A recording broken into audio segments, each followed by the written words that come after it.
Baby Twins Billionaire, Chapter 5.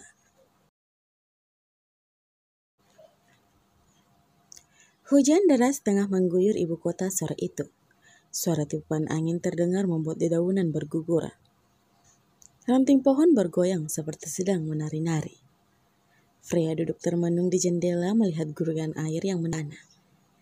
Sesaat ia teringat dengan kedua orang tuanya. Bagaimana kehidupan yang dulu serba sederhana, bahkan kadang kekurangan. Ia kemudian merantau ke ibu kota untuk mencari nafkah membantu orang tuanya. Baru beberapa bulan di ibu kota, nasib naas menimpanya, tepat setelah mendengar kabar kematian kedua orang tuanya karena kecelakaan. Air matanya terjatuh lagi.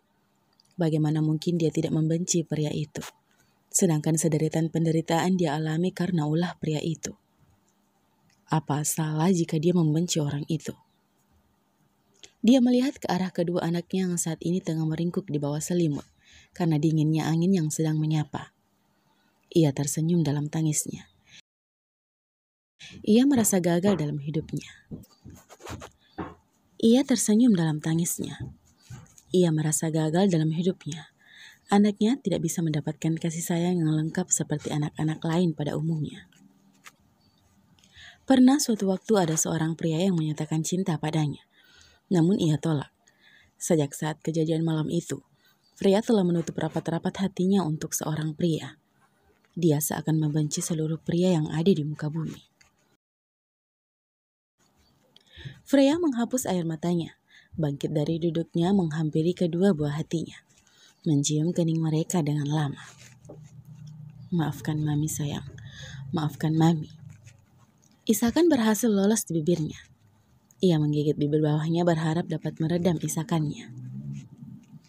Dia memegang cincin yang tergantung di kalungnya. Ku harap kita tidak pernah bertemu satu sama lain. Aku betul-betul membencimu. Freya bangkit keluar kamar, menutup pintu dengan pelan agar tak membangunkan tidur kedua anaknya. Filio membuka mata. Mami menangis lagi, ucap bocah itu dengan tatapan yang sendu.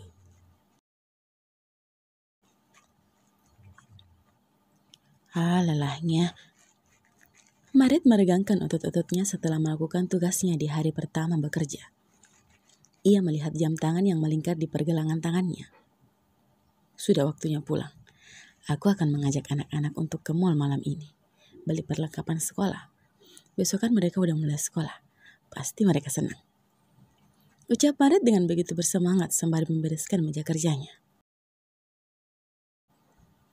Di jam istirahat tadi, Marit menyempatkan diri menuju ke sekolah milik Hire Company untuk mendaftarkan si kembar di kelas preschool. Sepasang mata yang berdiri di belakangnya dapat mendengar dengan jelas ucapan Marit. Ia menghembuskan nafas kasar. Max berdeham keras. Pak Max. Marit sempat terkaget karena suara Max. Ia berbalik dan membungkukkan sedikit badannya sebagai tanda hormat. Kenapa belum pulang? Tanyanya dengan wajah datar. Ini lagi siap-siap, Pak. Ucapnya berdiri tegak dengan tangan saling bertautan di bawah sana.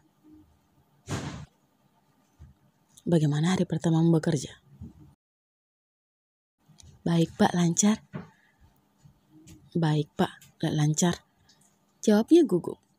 Jantungnya sudah berdetak lebih cepat, tepat setelah mendengar suara bariton yang justru terdengar merdu di telinga Marit.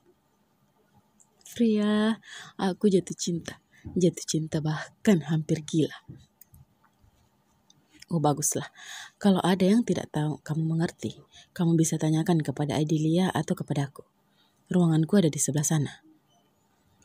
Kata Max sembari menunjuk ruangan yang tak jauh dari tempat duduknya. Iya Pak, terima kasih. Marit tersenyum. Astaga, jangan tersenyum Margaret. Aku bisa hilaf kalau kau selalu tersenyum begitu padaku. Max menatap lekat Marit tanpa sadar.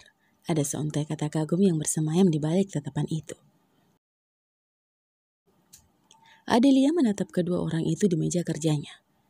Ada rasa marah yang terbersit di hatinya melihat Max yang begitu perhatian kepada karyawan baru itu. Adelia memang sudah lama menaruh hati pada bosnya itu. Namun tak pernah sedikit pun Max melihatnya layaknya sebagai wanita. Bukannya Max tak tahu kalau Adelia menyukainya, tapi hanya beranggapan Adelia sebagai rekan kerja dan tak lebih dari itu. "Kalian sudah siap, sayang?" teriak Maret saat keluar dari kamarnya. "Sebentar, Mi," jawab Filio. "Jangan meminta apapun ya sayang sama Mami Maret. Kalau kalian nanti pengen sesuatu selain yang diberikan Mami Maret, bilang saja sama Mami. Nanti kalau udah dapat kerja, Mami akan belikan. Mengerti kan sayang?" Jelas pria sambil membenarkan baju anaknya. Ia merasa tidak enak hati karena Maret selalu memberikan apa yang si kembar mau. "Iya, Mam, Leo mengerti." Kalau Fiona? Tanya Freya kepada putrinya. "Iya, Mam, Vio juga ngerti kok," jawab Fiona tersenyum. Filio langsung melirik adiknya yang berbicara kurang meyakinkan itu. Mereka pun berempat berangkat ke mall, tanpa makan malam karena Maret bersikukuh ingin makan di mall.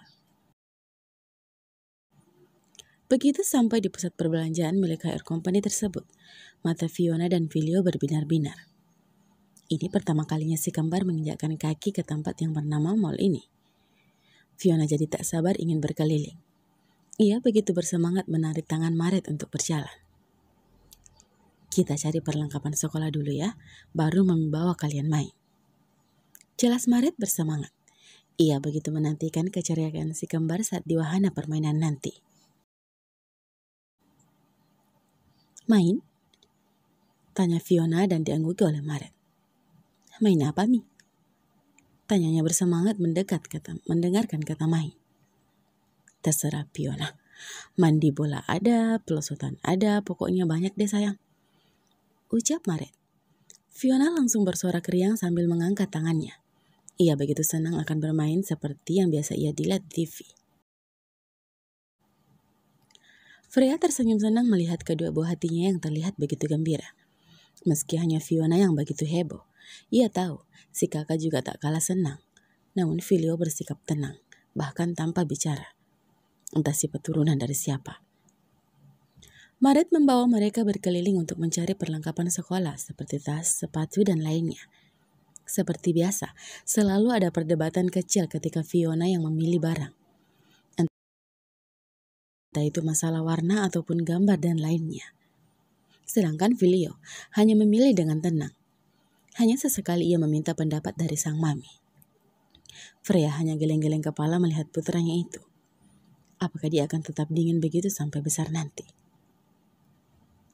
Sementara di ruangan lain, Vero sedang bersama dengan kedua adiknya yang cantik, jelita namun menjengkelkan. Bagaimana tidak, baru pulang dari kerja, kedua adiknya minta ditemani ke mall membeli gaun untuk acara ulang tahun temannya. Tentu saja ia dibutuhkan bukan untuk membantunya memilih gaun, tapi yang adik mereka butuhkan adalah kartu hitam tanpa batas milik Vero. Namun dengan begitu, Vero tetap menemani adik tersayang tersebut. Ketika Valerie dan Vanessa asik memilih gaun, Vero memutuskan untuk menemui manajer yang membantunya menangani urusan mall milik keluarganya itu, dengan meninggalkan kartu hitam miliknya. Entah berapa banyak yang akan dipakai oleh kedua adiknya itu. Terserahlah, yang penting mereka senang. Vero berjalan menuju ke ruangan manajer yang telah ia hubungi sebelumnya, memberitahukan kabar mengenai kedatangannya. Semua staf dibuat kalang kabut mendengar kedatangan mendadak pemilik mall tersebut. Mereka takut akan melakukan kesalahan, sebab jika ada kesalahan kecil sedikit pun, mereka akan mendapatkan hukuman. Entah apa yang akan dilakukan CEO yang terkenal dingin itu kepada mereka. Dengan pakaian casualnya, kaos oblong dan celana jeans, serta jaket yang ia kenakan, ia tampak begitu tampan. Bahkan dengan hanya pakaian yang sederhana. Tapi jangan salah, meskipun terlihat sederhana, harganya tidak main-main. Mungkin ada beberapa angka nol yang berderetan manja di belakang angka 1 dan lainnya. Postur tubuh yang tinggi, lengan yang kekar menunjukkan bahwa dia pria yang rajin berolahraga. Namun saat ini tak semua orang dapat mengenal dirinya. Mungkin hanya mereka yang fanatik saja dapat melihat jika idola mereka sedang berada di tempat yang sama. Sebab si pria seksi tersebut menggunakan masker dan topi untuk menutupi identitasnya. Pengawal. Pero tak pernah keluar rumah tanpa pengawal. Hanya saja, beberapa pengawal mereka tengah memakai pakaian yang sederhana, sama sepertinya dan berjalan agak jauh darinya. Vero berjalan melewati tempat perlengkapan sekolah anak-anak. 3 langkah melewati ruangan itu, ia menghentikan langkahnya. Begitu mendengar suara anak perempuan yang merengek minta dibelikan es krim coklat. Vero membalikkan badan, melihat kedua anak yang berbeda gender sedang digandeng masing-masing oleh 2 orang wanita berjalan ke arah yang berlawanan dengannya. Ia memegang tangannya, yang tiba-tiba merasa sesak. Jantungnya seakan ingin meledak, matanya berkaca-kaca. Ada apa denganku? Kenapa tiba-tiba jantungku berdetak tidak karuan? Bersambung, sampai jumpa di episode selanjutnya ya. Terima kasih.